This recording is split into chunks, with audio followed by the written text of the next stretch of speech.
Yo, welcome to Geek Freaks. I am Frank, and I'm with Ryan Smith of Itty Bitty Gaming. How you doing, man? Doing well, my friend. It's good to see you again and be Yeah, on the other side of right. the microphone. Such a nice treat whenever you get to join somebody else's show because then you're like, wait, I don't have a bunch of notes. This is great. Yeah, Yeah, I just get to sit back and talk. yeah.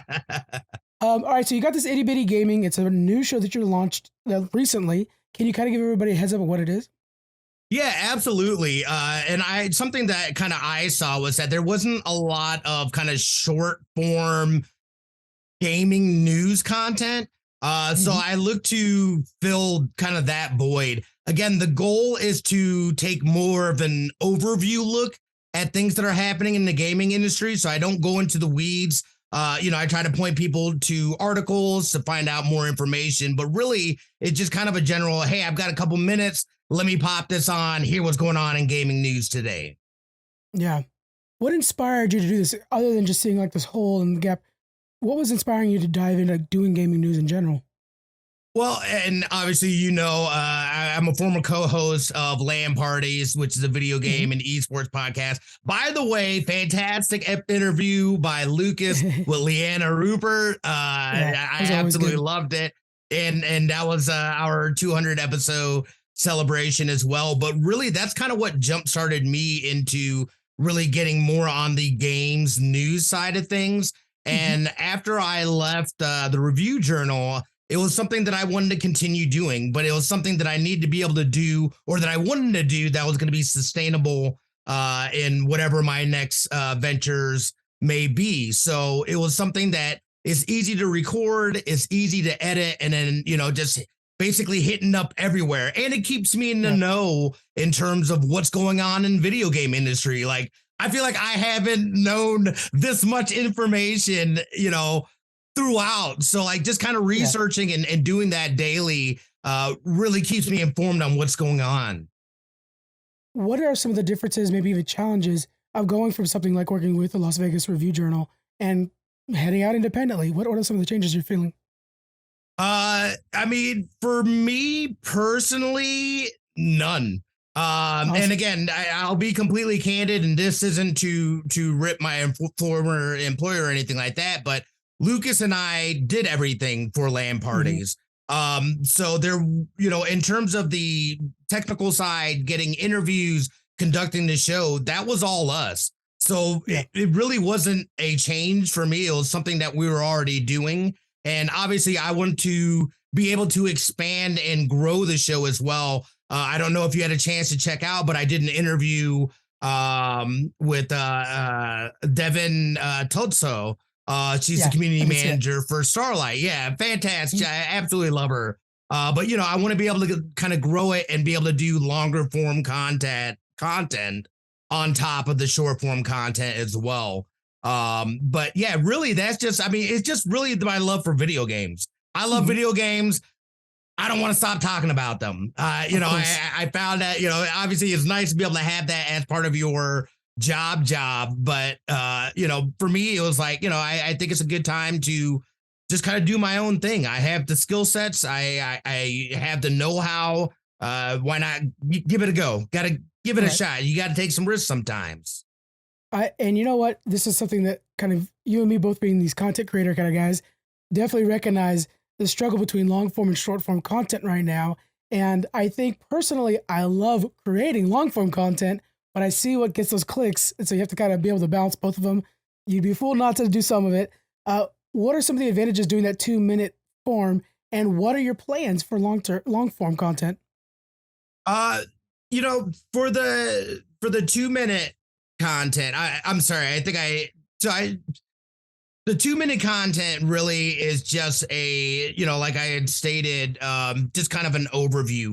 Right. And for me, it wasn't about just finding news to keep people informed, but it was also about something that I'd be able to manage and maintain independently, especially as I'm working, because I'm not just doing that. I did a photography gig here a couple weeks ago for Arcadia Festival, which was amazing.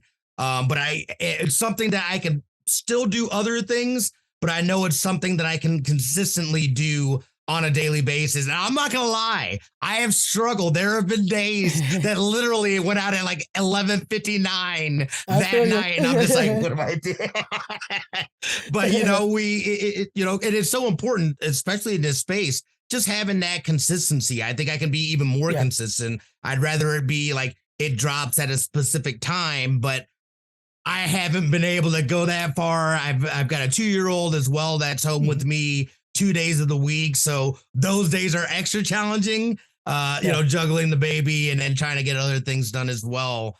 And really, you know, so that's kind of like the entryway for me. Here's that overview of video games. For the longer form content, I want to be able to continue interviewing and speaking with folks that work within the industry on all sides, musicians, developers, PR folks, things of that nature, you know, is I think is super important to be able to have a voice and give those voices and be able to have folks that are listening, be able to have these insightful listens of these conversations, these candid conversations. And not only that, but I don't want it just to be an interview show.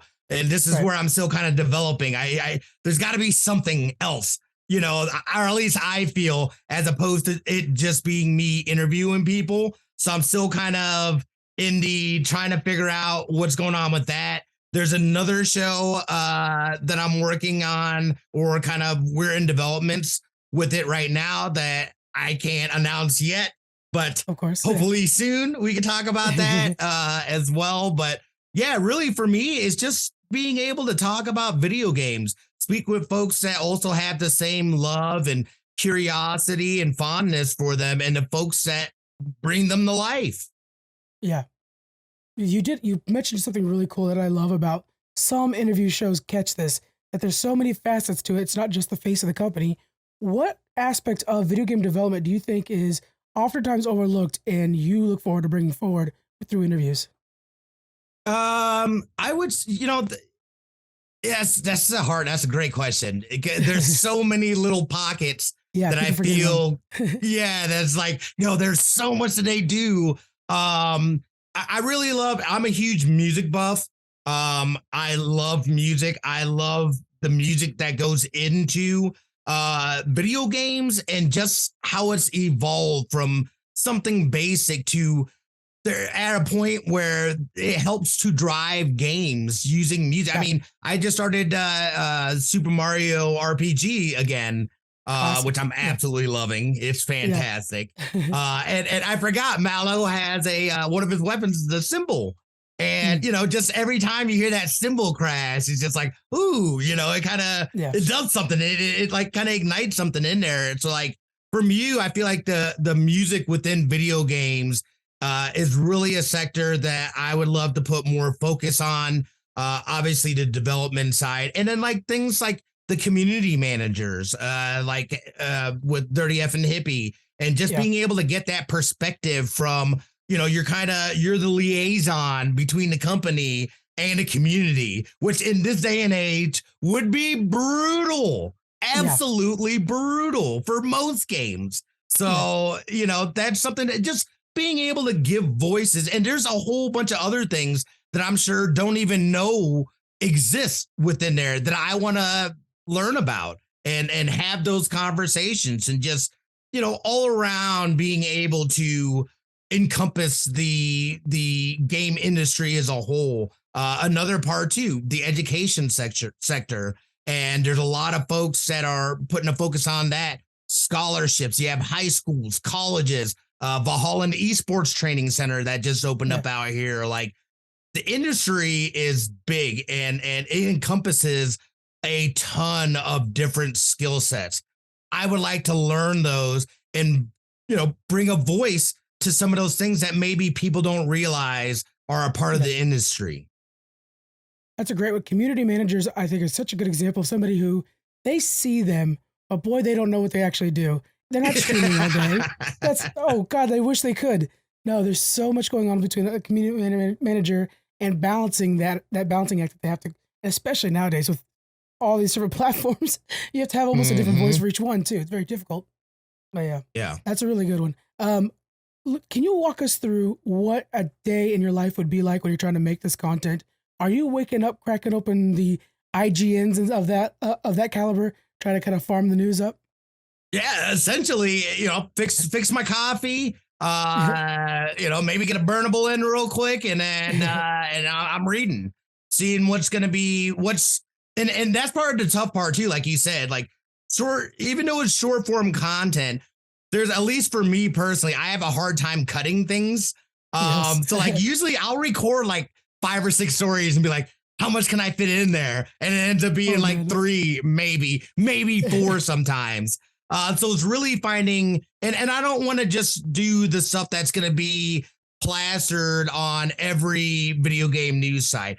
People can easily find that. I'm just basically reiterating what's already been said. Right. So I try to also look for stories that are a little just kind of different, a little under the radar, and may not be the biggest news or come, from one of the biggest publishers or studios or whatever.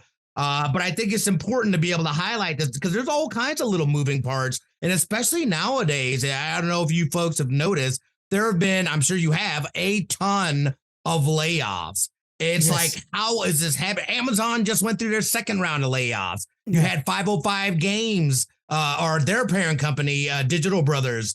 They're laying off 30% of their company worldwide. It's like, how have we gotten to this point? And, just looking at it, and somebody in my YouTube comments made a great point. They're like, these are necessary because they're being forced to go back into a quality over quantity state.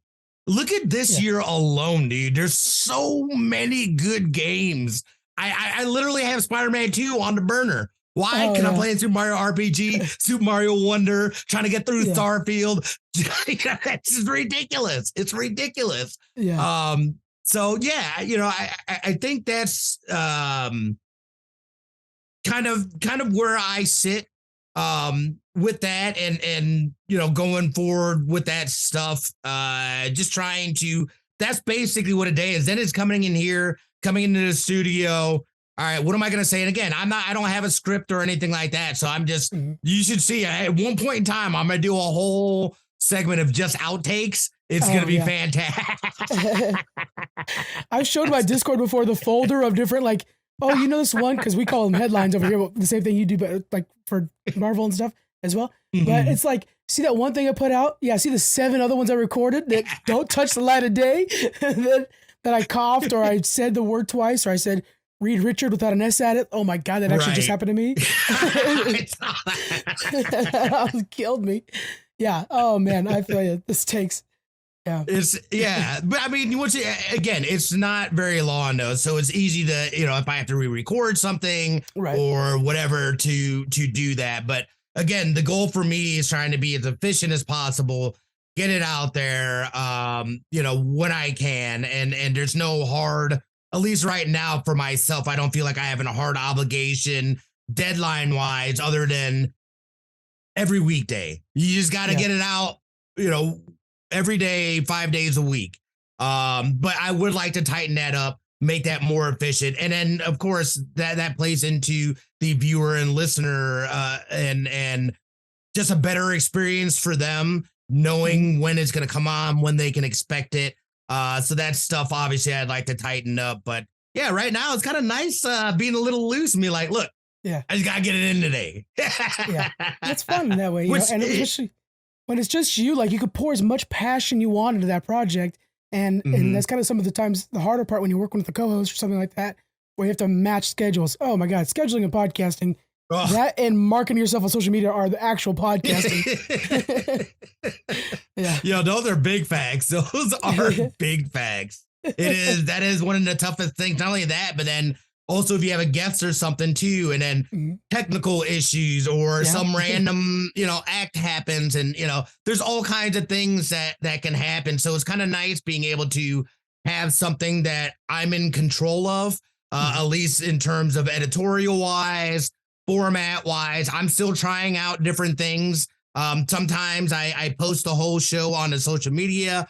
Other times I'm pointing to my YouTube. I also have it on. I have my own server as well, so I have it completely off of social media Yeah. as well, because I know that there's folks that don't participate or are not really on social media. So it's another way for them to be able to still get that gaming news and the podcast, of course, without necessarily being subscribed to something. It's just straight up on my website. So Yeah, you have it on the website. You also have it on like bigcommand.com and a lot of different places. It's pretty much accessible everywhere. You were talking about being more efficient, and of course, it's on everybody's minds nowadays.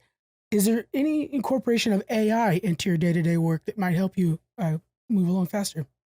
there is not That's actually, good. which That's tough. that's I haven't even, because I do dabble in AI stuff. There's some other projects and things like that. I'm just trying to get an understanding of it. Hmm. I have used it in like editing, like other like commercials Yeah. and things like that. So I understand and I'm knowledgeable in that. But I mean, for this show, I haven't really looked at that. The only way I can see maybe doing that is taking the show, running it through AI and having it clip sections for like, I could throw it for like shorts or Yeah. YouTube, little promos, things like that. But yeah, in terms of the show in totality, it's it's a little difficult because I don't get to run it quite the way I'd like to. Hmm. If I could eliminate it, I'd have the videos, populating as I'm talking about the stuff. Try to Very do it nice. all Yeah. in one take, but I have to have it green and then go in and take it into post, Hmm. key it out, put the video in, Yeah. all that stuff. So like, I would look for ways that I could shorten up that process and seeing if there's something within AI that I could do that. So I'm not currently yet, but I'm not opposed to using AI to speed up that editing process at least. Personally, for myself, it might help you. What I use it a lot of times for is you'll see that like there's certain things that start populating a lot of when you. It's hard to explain to people who might not do this often. I read news websites all morning long, and so there's Mm. certain things you start to see that everybody's starting to do. Like obviously these guys all work for the same company, whatever. So I'll just have an AI just summarize the article for me, tell me the key bits of this article, so I know is it worth me actually reading it all? Because otherwise, Oh, you're gonna have 40 articles you read each morning. So sometimes I'll have like, okay, summarize this Polygon article for me. Okay, yeah, it's about the merger with Xbox and Activision Blizzard. Okay, set that aside, go to the next one, and just kind of like that way you kind of group up the articles based off of what they're actually talking right. about. Because some websites, not to call names out, I won't call them out, but they'll take the same information and rephrase it 10 times and get 10 different articles out there. It's like, I don't need to read 10 articles. They're telling me the same thing. Thank you. I'm busy. So, Right. yeah.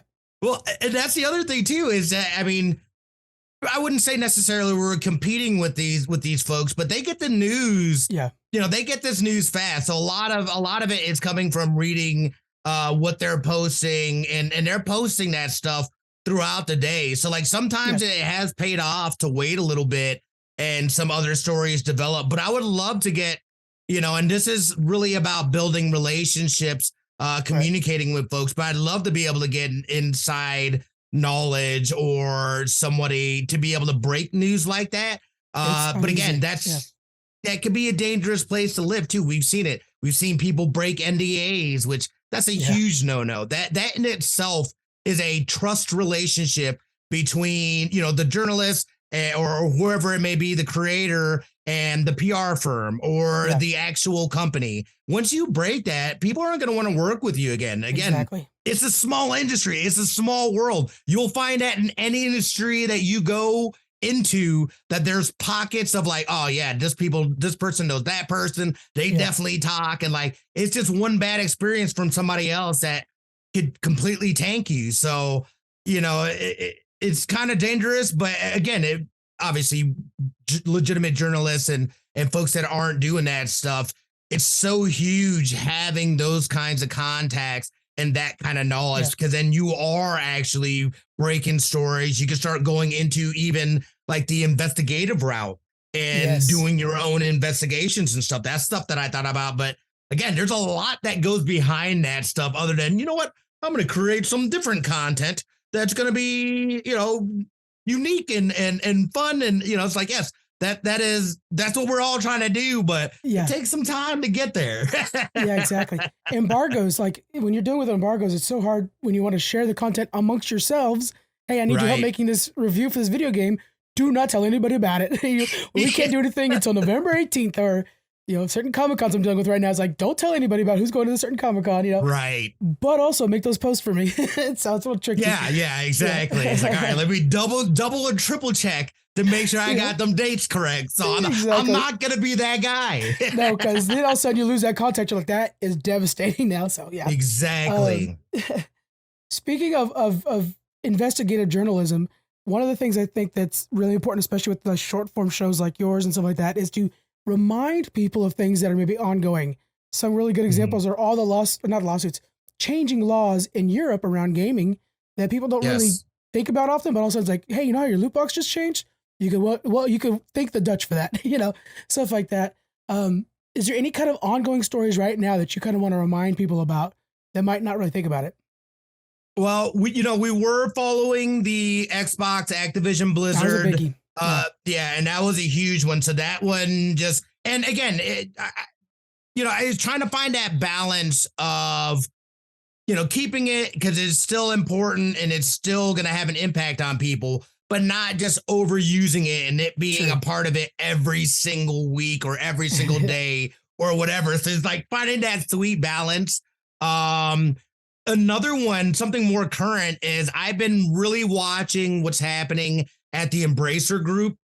Oh yeah. We've been talking about it for a couple years now, from back when they were just gobbling up studios. Just like, look, dude, like people aren't really talking about the Embracer Group. That's a sleeping giant right there. Yeah. But now we're seeing this complete reversal in they're shuttering studios that they acquired. They're cutting more and more layoffs. I mean, Lars just had a meeting the other day and basically was like, look, dude, like our shareholders aren't happy. We're trying to recruit, what's going on. And again, it's still blowing me away, the fact that the industry as a whole, I feel like all gambled on this huge digital push. Things kind of normalized from the pandemic and everyone is having to pull back. It's like, to me, it's like, how does that happen? It's like, I understand it, but like everybody went all in. Did they just, like, I don't understand how it happens to where they have to make all these cuts. But again, I think that's part of the problem within the industry, is that we've got a lot more suits now in there. You've got shareholders and things like that. So it's becoming more about the bottom line as opposed to the art and game themselves. And I think we're seeing that in the quantity of games that are coming out. Look at me. Why is Suicide Squad going to be live service? Have they learned Makes nothing? No sense. It just frustrates me personally as a player. Yes. I'm like, I just kind of don't want to buy the game now or participate in the game at all, but it looks great. Right. Yeah, no, I agree. But it's like, dude, have you guys learned nothing? Number one, live service games are super hard to maintain, and then make successful. This is coming from a 10-year freaking, Destiny player that I'm literally at the point where it's like, look, dude, like I just need Final Shape to come out and I think I might have to walk away. I don't even want to look to see how much money I have actually put into this game, but I'm at a point where I don't feel like I'm getting the payoff that I want. There's not enough. Even still, there's a ton of things to do, but there's just not enough things that are engaging to me to keep. And there's too many games. There's too many good games out. Like you can't have.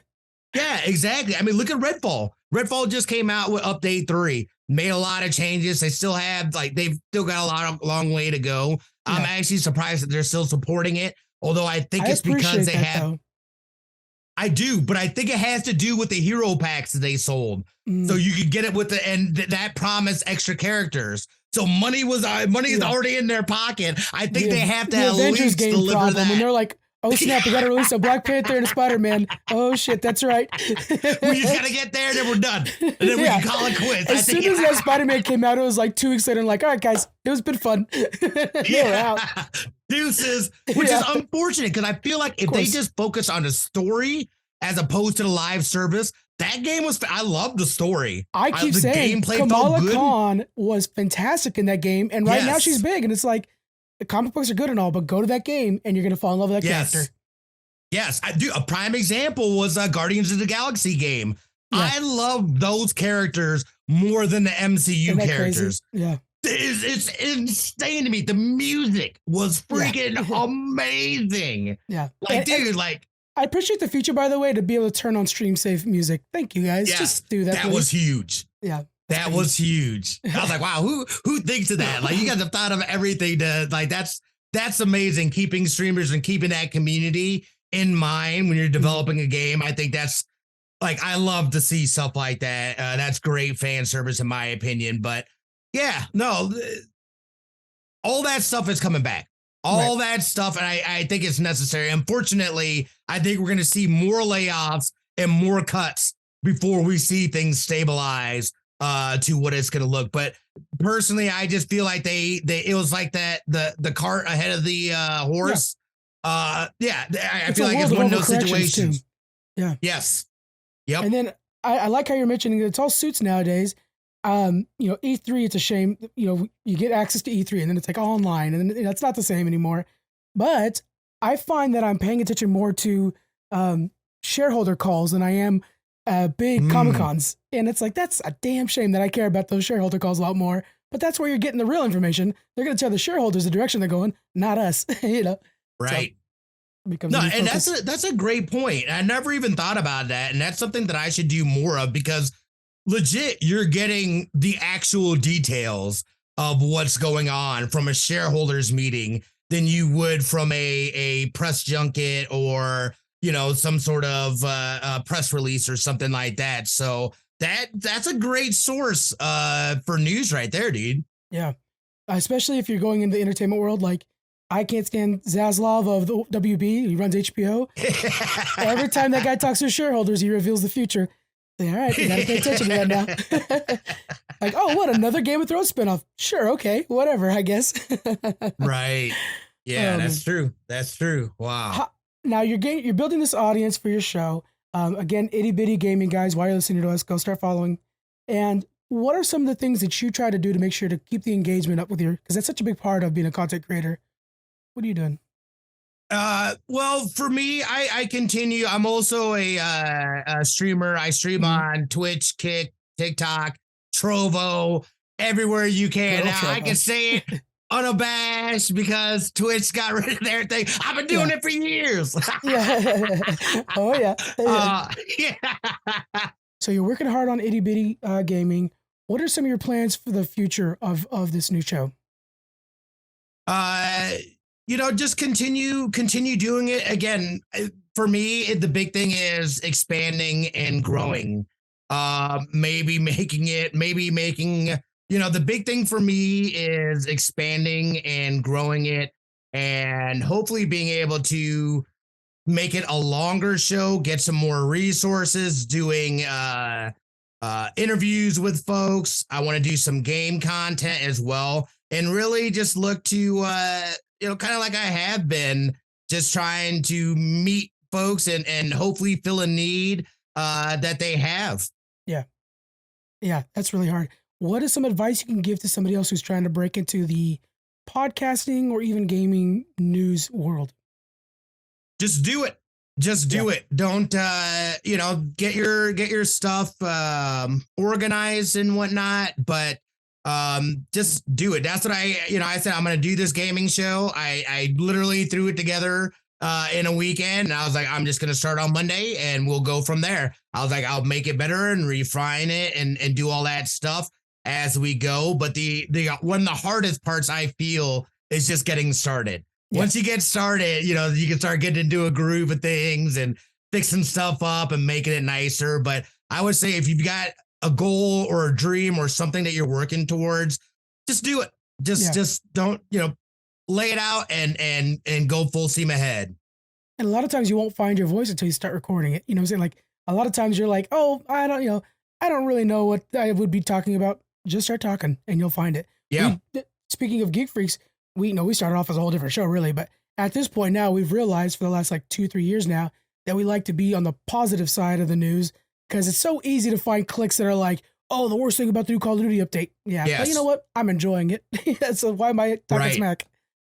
That's always something there too. There's not enough of that. I feel you're right. So many folks focus on the negative aspects. That's the easy thing.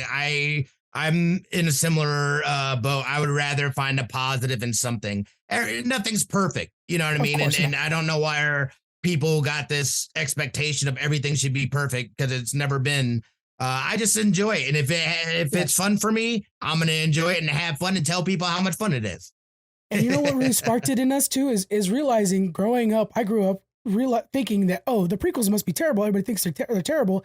I personally love them, but I'm not going to tell anybody that because everybody thinks the Star Wars prequels are terrible. Fast forward to today when it's like, holy shit, we all like the Star Wars prequel. Why didn't we talk? Why didn't we tell that to each other? And so it's like everybody was scared. Yeah. So there's got to be people out there that are like super excited for like the Marvels or whatever. So instead of us bashing on it like everybody else is, let's just say like, hey, really good fight scenes. I love Kamala Khan. They're in a, there's like good pluses to it. And okay, sure. It was this and that too. But okay, let's look at this, anyways. So always back to the point, find what your voice is after you already start. Just get into it and get started. Absolutely. Where can people go to find Itty Bitty Gaming? You can find it on YouTube at Smitty it's at Smitty-2447. Or you can find me on all the socials at Smitty2447 as well. I post them on there. Basically at Smitty2447. You should be you'll find all my stuff through that. And I will say the SEO gods are smiling upon you, because if you Google Itty Bitty Gaming News, you're number one. So there Let's you go. Let's go, baby. That is awesome. Yeah, that's always good news. Thank you so much for joining me, Ryan. I really appreciate it. It's been a delight talking to you. Frank, thank you so much for having me on. Again, it's always a pleasure talking with you, and I appreciate the love, my friend. Of course. All right, guys, thank you very much for listening, and we'll see you guys next week. Bye.